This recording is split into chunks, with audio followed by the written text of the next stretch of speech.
요즘 우리 신체 가운데 가장 혹사당하는 부위가 목이라고 합니다. 컴퓨터 앞에 앉아서 일도 오래 하고요. 또 스마트폰도 자주 보기 때문인데요.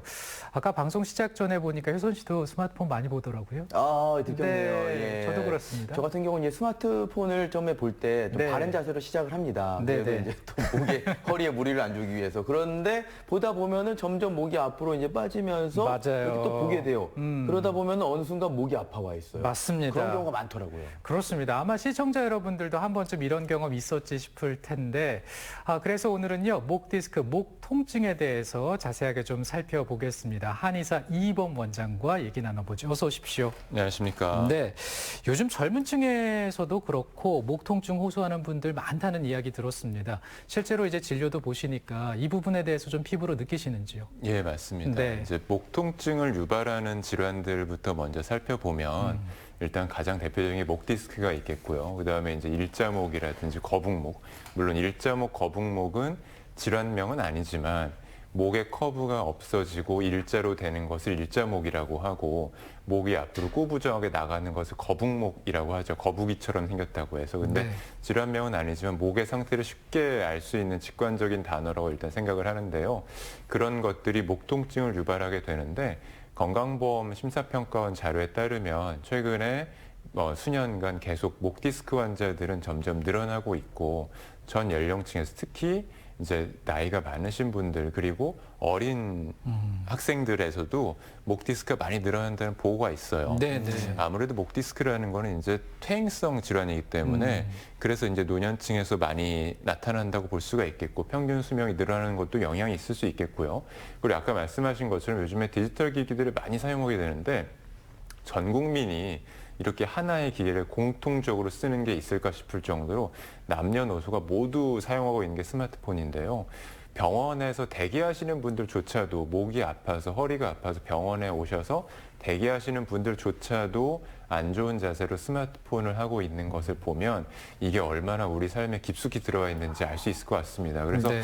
이런 자세, 안 좋은 자세들이 이제 계속 쌓이면서 일자목이라든지 거북목, 목 디스크 등을 유발하게 되는데 이게 이제 목이라든지 주변의 등이라든지 어깨 쪽까지도 통증을 많이 유발하게 되죠. 네. 그런데 이제 또 증상을 말씀하시는 분들마다 이게 다 다르더라고요. 누군가는 좀 쑤신다라고 이제 표현을 하고 또 누군가는 시리다. 또 어떤 분은 무거운 짐을 좀 이제 올려놓은 것 같다라는 그런 얘기들도 하시는데 주로 이제 좀 어떤 증상들을 호소를 하시나요? 증상 표현은 상당히 다양합니다. 방금 그래요? 말씀하신 것처럼 환자분들께서 각자 느끼는 바에 따라서 이제 감각신경이 뭐가 잘못되느냐에 따라서 느끼는 바가 다른데 일단 기본적으로 이제 목이 가장 아픈 게 가장 큰 특징이고요. 그런데 목에 붙어 있는 근육들이 목에만 있는 것이 아니고 뭐 날개뼈라든지 그다음에 이제 이 어깨 쪽까지 내려가는 근육들이 있기 때문에 단순히 목뿐만이 아니고 밑으로 내려가는 통증들이 발생한다고 환자분들이 호소를 하시죠. 그리고 또 한 가지는 두통인데요. 환자분들이 보통 두통이 있으면 내가 머릿속에 뭐가 잘못돼서 안 좋은 게 아파진 게 아닌가 그렇게 생각하고 이제 병원에 맞아요. 오시는 분들이 있는데 네네. 근데 이제 머리가 뭐가 잘못돼서 생기는 두통이라면은 그거는 굉장히 심각한 경우 다른 증상들이 같이 발생을 하게 되죠. 뭐 팔다리 힘이 빠진다든지 소위 말하는 네. 중풍이 되겠죠. 근데 이제 목 때문에 그런 것이 아니고 목 때문에 생기는 두통들이 대부분인데 외래에 오시는 분들의 경우에는 목의 근육이 많이 긴장하게 되면은 그 통증이 머리까지 타고 올라가게 되는데 이게 보통은 이제 두통이 오래된 두통들도 뭐 관자놀이가 아프다든지 뒷머리가 쿡 쑤시다든지 하는 그런 두통들도 그 원인을 따져보면 목에서 출발하는 경우들이 많이 있습니다. 네. 근데 이제 증상이 꼭 목 쪽에서만 나타나는 것은 아닐 수도 있기 때문에 증상에 대한 궁금증도 있으실 거라는 생각이 듭니다.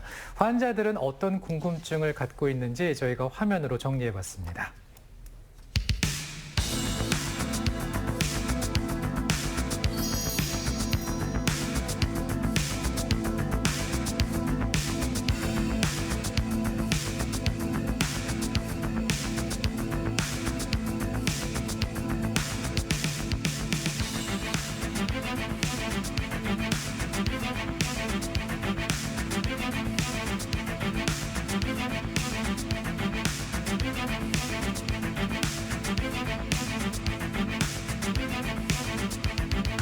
환자분께서 말씀해주신 증상이 일단 목 통증이 있으면서 어깨와 팔 쪽으로 통증이 내려간다는 것인데요. 다른 원인들도 있을 수는 있겠지만 일단은 이걸로만 봤을 때는 목 디스크 가능성은 있습니다. 목 디스크라고 하면 우리 목뼈 사이에서 몸에 이제 하중을 받쳐주면서 외부 충격으로부터 보호해주는 역할을 하는데요. 이 디스크가 어떤 원인에 의해서 이게 튀어나오게 되면 증상을 발생할 수가 있는데 주변 신경에 염증이 발생이 되고 그 신경이 팔 쪽으로 어깨 쪽으로 내려가는 신경이기 때문에 사례자분께서 말씀하신 것처럼 증상이 발생할 수가 있죠. 목에서부터 신경이 날개뼈 쪽으로 그리고 팔 쪽으로 내려가는 신경들이 있는데요. 신경에 디스크가 튀어나오면서 자극이 되고 염증이 발생하게 되면서 이 신경 경로를 따라서 통증이 발생하고 저린다든지 손끝까지 저리는 증상들이 나타날 수 있습니다. 그래서 일단은 목 디스크를 의심을 해봐야 되겠고 목 디스크가 맞다면 그 치료에 대해서는 일단 추나요법부터 먼저 시작하게 되는데요. 추나요법은 우리 몸의 틀어진 부분을 교정해주는 역할을 하고 관절, 척추 관절을 부드럽게 늘려주고 넓혀주는 역할을 합니다. 그리고 주변에 있는 근육들의 긴장을 풀어주는 역할을 하고요. 그럼으로써 디스크에 가해지는 부하를 줄여주는 방법이 되겠고 또 한 가지는 약침 치료인데요. 한약으로 된 주사 치료라고 생각하시면 되겠고 목 디스크라든지 신경 주변에 생긴 염증 상태를 줄여줌으로써 통증과 저린 감각, 이상 감각 증상들을 해결해주는 역할을 합니다. 그리고 침 치료 역시 목 주변의 근육들의 긴장을 풀어주면서 디스크 증상을 줄여줄 수 있는 효과적인 치료 방법이니까요. 이 치료를 위해서 주변의 의료기관에 방문하셔서 치료를 받으시기 바랍니다.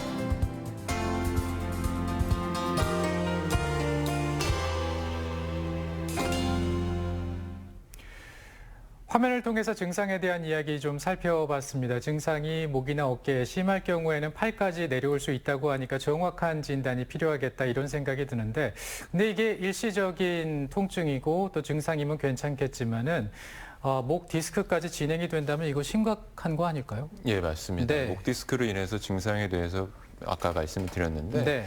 그 증상이 나타나는 원인을 보기 위해서 한번 구조에 대해서 제가 말씀을 드려볼게요. 네. 준비된 자료 보면서 말씀드리겠습니다.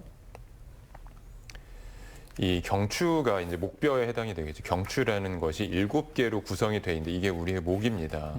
뼈 사이에는 디스크라는 것이 들어있는데요. 디스크 영어고 이제 한글로는 추간판이라고 되겠죠. 네. 이제 뼈 사이 디스크란 구조물이 있어서 우리 머리와 목을 받쳐주고 외부 충격으로부터 완충작용을 하게 됩니다. 오른쪽 그림은 목 디스크의 단면을 보여주는 그림인데요. 섬유륜이라는 질긴 인대 안에 수액이 들어 있습니다. 수액이 뒤쪽으로 이제 튀어나오게 되면 이렇게 수액이 뒤쪽으로 튀어나오게 되면 주변에 있는 신경에 염증을 유발하게 되고 이것 때문에 목 통증뿐만이 아니고 팔이나 등의 저림이라든지 시림 등이 발생을 하게 됩니다. 네. 네. 제가 이제 또 궁금한 게 일반적인 그 근육통 때문에 발생하는 이 목의 통증과 지금 이제 설명해 주신 이 디스크로 인해 발생하는 이 통증과 좀 예. 차이점이 있나요? 예, 근데 놀랍게도 재밌는 걸 수도 있는데 제가 이거 어제 준비하다가 지금 목이 너무 아파서 어제 놀랍습니다. 예, 네. 잠을 잘 못 잤는데 네. 환자분들의 심정과 고통을 지금 너무 잘 알게 돼서 네, 제가 더 네. 설명을 잘 해드릴 수 있습니다. 네, 예. 네. 일단은 목 디스크로 인한 증상에 대해서는 아까 말씀드린 대로 이 목 디스크의 옆에 있는 신경에 자극이 되면서 염증이 생기게 되고 이 신경이라는 게 날개뼈 쪽이라든지 팔 쪽으로 내려가는 신경이다 보니까 목만 불편한 것이 아니고 내려가는 증상들이 있습니다. 그래서 환자분들이 팔이 저린다고 한다든지 뭐 팔이 터질 것 같다고 하시는 분들이 많이 있습니다. 그래서 진료실에서 보면 이렇게 팔을 터는 행동들을 많이 하시는 맞아요. 당연히 답답하니까 뭔가 계속 이렇게 터시죠. 그렇죠. 맞아요. 그런 증상들이 있겠고 그다음에 이제 목 근육통보다도 당연히 증상이 통증이 더 심한 경향이 있죠. 근데 목에만 통증이 있다고 했을 땐 이게 디스크 때문에 아픈 것인지 단순히 근육통인지 알기는 좀 어렵긴 한데요. 근데 이제 근육통이라고 하면 그 근육에 따라서 근육이 여러 가지인데 근육에 따라서 각자 작동하는 그 방향이 있거든요. 근육에 힘을 줬을 때 그 작동하는 방향에 따라서 이게 통증이 더 유발이 되기 때문에 어떤 특정한 자세를 했을 때 목 통증이 더 유발된다면 근육통일 가능성이 높고, 근데 이제 디스크 같은 경우에는 이게 신경 주변에 염증 상태가 있기 때문에 계속 증상이 나타나는 경우들이 많이 있습니다. 증상이 가볍다면 그랬다 안 그랬다는 경우도 있지만 조금 심하다면 이게 하루 종일 증상이 나타나는 경우들이 있어서 뭐 자다가도 깨고 그런 분들도 많이 있거든요. 네네. 그래서 이렇다 이제 하루 종일 증상이 있다고 하면은 디스크 때문에 발생하는 증상일 가능성이 높고 우리 근육통인 줄 알고 치료를 했는데 네. 보통 근육통이면 한 1, 2주 정도 치료하면 대부분 다 좋아지거든요. 근데 그게 아니고 치료했는데도 불구하고 증상의 범위가 넓어진다든지 그러니까 증상이 퍼진다든지 강도가 올라간다든지 하면은 그것은 디스크 때문에 의한 증상도 의심을 해봐야 되겠습니다. 네. 근데 이제 앞서 말씀을 해주셨지만 어깨나 혹은 목의 통증이 정확하게 어디에서 발생하는 통증인지 좀 알쏭달쏭하기도 하고요. 또 진료를 받더라도 내가 치료를 제대로 받고 있는지 궁금할 때가 있는데요. 이럴 때 우리가 좀 간단하게 확인할 수 있는 방법이 있을까요? 예, 자가 테스트가 있긴 한데요. 네네. 말로는 자가 테스트긴 한데 사실 이게 병원에서 환자들을 이학적 검사라고 해서 그 영상 검사하기 전에 한번 의사가 체크를 해보는 것이라서 제가 알려드리는 방법에 대해서 무리해서 시도하지 마시고요. 알아만 두시면 좋겠습니다. 네. 그림 보면서 설명드릴게요. 네. 왼쪽이나 오른쪽으로 통증이 나타나는 쪽으로 머리를 일단 구부린 다음에 머리를 지그시 눌러보는 거예요, 다른 사람이. 그래서 통증이 더 심해지거나 팔절이 유발된 다음에 목 디스크를 의심해 볼 수 있는데, 근데 이제 주의할 점은 아까 말씀드린 것처럼 이걸 더 너무 세게 하는 경우에는 증상이 더 악화되는 경우도 있기 때문에 일단 이런 게 있다는 건 알아두시되 굳이 이렇게 무리해서 하실 필요는 없고요. 그리고 병원에서 일단 진단을 받으시는 것이 좋겠습니다. 근데 디스크가 심한 경우에는 이렇게 이제 다른 사람이 눌러보지 않더라도 네네. 내가 그냥 움직였을 때도 뭔가 딱 했을 때 찌릿한 느낌이 퍼져나가는 것들이 있거든요. 그래서 증상이 있다고 하면은 병원에서 꼭 진료를 받아보시기 바랍니다. 네.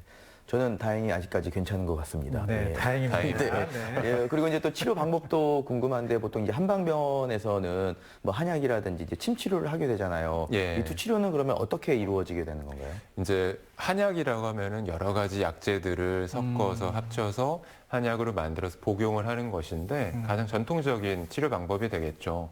디스크 주변의 염증 상태를 줄여주는 것을 첫 번째 목표로 해서 일단 통증을 줄이는 게 급선무고요. 통증이 줄어든 다음에는 주변의 근육과 인대를 강화해서 튼튼한 목으로 계속 잘 지낼 수 있도록 하는 방법으로 치료를 하게 되겠고, 그다음에 이제 침 치료 받아보신 분들도 많이 있을 것입니다. 그래서 주변의 목 근육들을 풀어주는 역할을 하면서 네네. 통증을 경감시켜주는 효과가 있기 때문에 침 치료 역시 효과적이고, 한약과 침의 역할을 같이 효과를 볼 수 있는 것이 약침인데요. 이름 자체도 약침이라서 한약과 침을 합쳐놨다고 보시면 되는데 먹는 한약을 주사용으로 맞게 만들었다고 생각하시면 됩니다. 그래서 한약을 먹기도 하지만 먹어서 흡수가 돼서 작용하는 것도 있지만 그것을 주사로 만들어서 목 주변에 주사를 놓음으로써 통증을 줄여주는 효과적인 치료 방법이 되겠습니다. 네, 방금 약침 그리고 한약 말씀해 주셨습니다. 주변의 염증을 줄여주고 근육과 그리고 인대를 강화해주는 역할을 한다. 근데 또 많은 분들이 궁금해하시는 게 추나요법인데 예. 이것은 효과가 어느 정도 될까요? 추나요법은 네. 척추에 가해지는 부담을 줄여주는 치료 방법이 되겠는데 네네. 비단 목뿐만 아니고요. 등이라든지 허리도 같이 쓸 수 있는 것이고 이게 목의 증상이 나타났다고 하더라도 목만 문제가 있는 경우보다는 척추의 전체가 문제가 있는 경우가 많기 때문이죠. 추나요법을 통해서 이 관절이 좁혀져 있는 것을 늘려주고 가동을 좋게 해주고 근육이 긴장되어 있는 것을 풀어줌으로써 튼튼한 목을 가지고 튼튼한 척추를 가지고 오랫동안 지낼 수 있도록 하는 방법이 되겠습니다. 네. 네. 그리고 이 평소에 뭐 자세를 바르게 하거나 좀 스트레칭 같은 경우도 좀 도움이 될 것 같은데 좀 어떤 방법들이 있을까요? 대개는 지금 우리도 앉아서 이렇게 진행을 하지만 네. 보통 환자분들뿐만 아니고 이제 대부분 이제 일하시는 분들이 앉아서 일하시는 분들이 굉장히 많죠. 근데 목이라든지 허리, 척추에 가해지는 이 부담 자체가 서 있을 때보다 오히려 앉아 있을 때가 더 굉장히 많이 안 좋습니다. 그래요. 가장 좋은 것은 누워 있을 때가 가장 편한데 뭐 네. 누워 있는 거는 쉴 때나 그렇게 할 수 있는 것이고 일하실 때는 보통 앉아서 많이 하시게 되기 때문에 이게 목에 상당히 부담이 돼요. 그래서 요즘에는 뭐 서서 일할 수 있도록 책상이 그렇게 돼 있는 경우들도 많이 있더라고요. 그래서 앉아서 일하는 것이 자세가 굉장히 중요한데 어떻게 앉아서 일하는 것이 중요한지 제가 그림 보면서 한번 설명을 드려보겠습니다. 네. 첫 번째 그림은 이제 앉아 있을 때 눈높이보다 이 컴퓨터 모니터가 더 낮기 때문에 좋지 않은 자세인데요. 눈높이보다 모니터가 낮으니까 당연히 고개가 숙여지겠죠. 목이 숙여지면서 앞으로 빠지기 때문에 목 주변 근육과 디스크가 상당히 고생하게 됩니다. 모니터가 낮으니까 이 사람이 두 번째로 아예 두 번째 그림처럼 의자를 낮춰버렸습니다. 그러니까 허리와 골반을 구부릴 수밖에 없죠. 눈 높이는 맞게 됐는데 목은 괜찮은 것 같지만 허리와 등을 구부리게 되면 목이 자연스럽게 앞으로 빠져나올 수밖에 없습니다. 거북목이라는 것도 목 자체의 문제보다도 등이 굽기 때문에 거북목이 되는 것이거든요. 그래서 세 번째처럼 허리와 등을 바로 세운 자세에서 모니터를 높이를 올려서 눈높이를 맞추는 것이 중요한데요.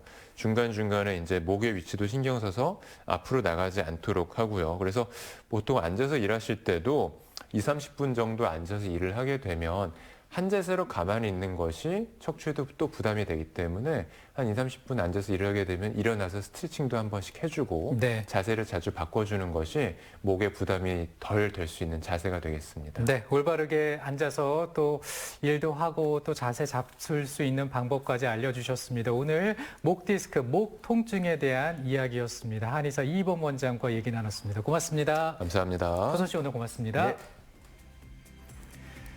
날이 쌀쌀하게 되면 찌거나 구워 먹을 때 참 맛있는 게 고구마인데요. 고구마의 줄기와 잎도 건강에 좋다라는 거 알고 계시죠?